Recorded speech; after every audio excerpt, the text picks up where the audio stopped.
Hi friends, welcome to Virta's Kitchen. இன்னைக்கு நாம சால்னா எப்படி செய்யறது அப்படிங்கறது தான் பார்க்க போறோம். இந்த சால்னாக்கு நிறைய நேம்ஸ் இருக்கு.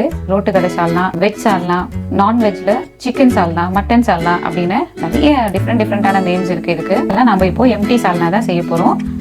வாங்க எப்படி செய்யறதுன்றதை பார்த்துடலாம். அதுக்கு முன்னாடி நம்ம சேனலை நீங்க இப்பதான் ஃபர்ஸ்ட் டைம் பாக்குறீங்க அப்படின்னா மறக்காம சப்ஸ்கிரைப் பண்ணிடுங்க. சரி, வாங்க இப்போ சால்னா எப்படி செய்யறதுன்றதை பார்த்துடலாம். சால்னா செய்யறதுக்கு தேவையான பொருட்கள் என்னென்ன அப்படிங்கிறத இப்போ பார்த்துடலாம். பட்டை, லவங்கம், ஒரு ஏலக்காய், 5லிருந்து 6 முந்திரி. உங்ககிட்ட கசகசா இருந்தால் நீங்கள் கசகசா யூஸ் பண்ணிக்கோங்க. இது இந்த தேங்காயோட வச்சு அரைக்கிறதுக்காக தான் நான் இன்னைக்கு முந்திரி எடுத்திருக்கேன். 2 ஸ்பூன் இஞ்சி பூண்டு பேஸ்ட்டு, தனி மிளகாய் தூள் 2.5 ஸ்பூன், தனியாத்தூள் 3 ஸ்பூன், அதுக்கப்புறம் மஞ்சள் தூள். அரைக்கிறதுக்காக சின்ன வெங்காயம், அதுக்கப்புறம் கொஞ்சம் தேங்காய், ஒரு 1/4 மூடி தேங்காய் எடுத்து வச்சுருக்கேன். இது இல்லாமல் ஒரு 2 வெங்காயத்தை நீட்டாக கட் பண்ணி வச்சுருக்கேன். அதே மாதிரி ஒரு 2 தக்காளியை நீல வாக்கில் கட் பண்ணி வச்சுருக்கேன். அதை நம்ம தாளிக்கிறதுக்காக யூஸ் பண்ண போகிறோம். இப்போ நம்ம ஒரு பேன் எடுத்துக்கலாம்.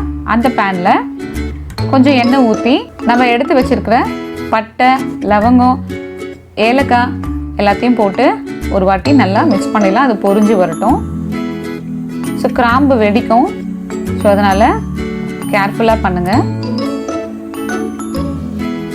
ஸோ அது ஒரு வாட்டி வதக்கி விட்டதும் எடுத்து வச்சிருக்கிற சின்ன வெங்காயத்தை அதில் போட்டு மிக்ஸ் பண்ணிக்கலாம். அதுக்கு அடுத்தது இதில் 1/4 மூடி நம்ம தேங்காய் சொன்னோம், அதை கட் பண்ணி வச்சுருக்கோம். அந்த தேங்காவை இதில் மிக்ஸ் பண்ணி ஒரு வாட்டி வதக்கிட்டு அதை இந்த தட்டில் மாற்றி வச்சுக்கலாம். அடுத்தது அதே பேனில் தேவையான அளவுக்கு நீங்கள் எண்ணெய் ஊற்றிக்கலாம்.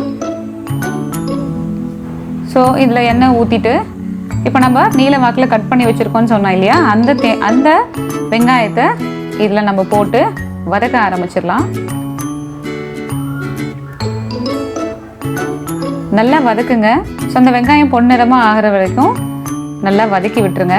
அதுக்கப்புறம் ஒரு 3 பச்சை மிளகாவை இதில் நான் ஆட் பண்ணுறேன். இங்கே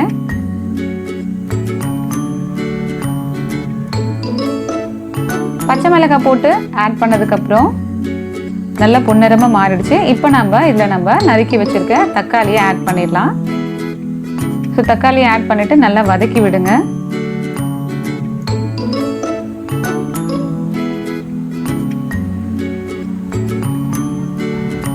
இந்த மாதிரி நல்லா வதங்கினதுக்கப்புறம் அதில் நம்ம எடுத்து வச்சுருக்க 2 ஸ்பூன் இஞ்சி பூண்டு பேஸ்ட்டை சேர்த்து நல்லா வதக்கி விட்டுருங்க.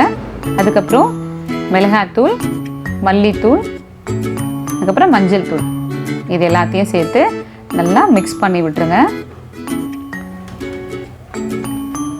அந்த எண்ணெயிலேயே அந்த மிளகாத்தூள் நல்லா வதங்கணும். அப்போ தான் அந்த ஃப்ளேவர் நம்மளுக்கு கிடைக்கும், சால்னாவோட ஃப்ளேவர். இது சிக்கன் மசாலா ஒரு 1 ஸ்பூன் ஸ்மெல்லுக்காக நான் அடிஷ்னலாக ஆட் பண்ணுறேன். ஸோ நல்லா மசாலாவும் நல்லா மிக்ஸ் ஆகட்டும் எண்ணெயில். தேவைக்கேற்ப உப்பு சேர்த்துக்கலாம். உப்பு சேர்த்து ஒரு வாட்டி நல்லா வதக்கி விட்டதுக்கப்புறம் தேவைக்கேற்ப தண்ணி ஆட் பண்ணிக்கலாம்.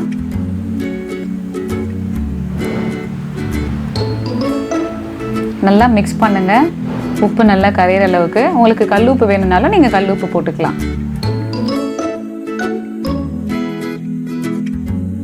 அடுத்தது நம்ம சின்ன வெங்காயம், தேங்காய், கிராம்பு, பட்டை, முந்திரி இது எல்லாத்தையும் வறுத்து வச்சிருந்தோம் இல்லையா, அது எல்லாத்தையும் இப்போ நம்ம மிக்சியில் போட்டு ஒரு பேஸ்ட் பண்ணிக்கலாம்.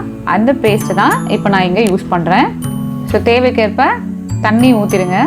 உங்களுக்கு தண்ணியாக வேணும் அப்படின்னா நீங்கள் அதுக்கேற்ற மாதிரி தண்ணி ஆட் பண்ணிக்கோங்க. இல்லை எனக்கு திக்காக வேணும்னாலும் நீங்கள் திக்காக ஆட் பண்ணிக்கலாம். இப்போ அடிஷ்னல் ஃப்ளேவர் கொடுக்கறதுக்காக கொஞ்சமாக நான் இங்கே புதினா இலையை ஆட் பண்ணுறேன். கொத்தமல்லி இலை கார்னிஷிங்காக கொத்தமல்லி இலையை நம்ம இதில் ஆட் பண்ணுறோம். ஆட் பண்ணி மிக்ஸ் பண்ணிவிட்டு நல்லா கொதிக்க விட்டுடுங்க. நல்லா கொதிக்கட்டும். ஒரு 5லிருந்து 10 நிமிஷம் நல்லா கொதிக்கட்டும். அவ்வளோதான், நம்மளோட சால்னா ரெடி. இதை நீங்கள் பரோட்டாக்கு சைட் டிஷ்ஷாக வச்சு சாப்பிட்டீங்கன்னா அட்டகாசமான ஒரு டேஸ்ட்டாக இருக்கும். ஸோ ட்ரை பண்ணி பாருங்கள் மறக்காமல் உங்களோட வீட்டில். இந்த வீடியோ உங்களுக்கு பிடிச்சிருந்ததுன்னா உங்களோட ரிலேட்டிவ்ஸ்க்கு ஷேர் பண்ணுங்கள். மறக்காமல் நம்ம சேனலுக்கு சப்ஸ்கிரைப் பண்ணுங்கள். தேங்க்ஸ் ஃபார் வாட்சிங்.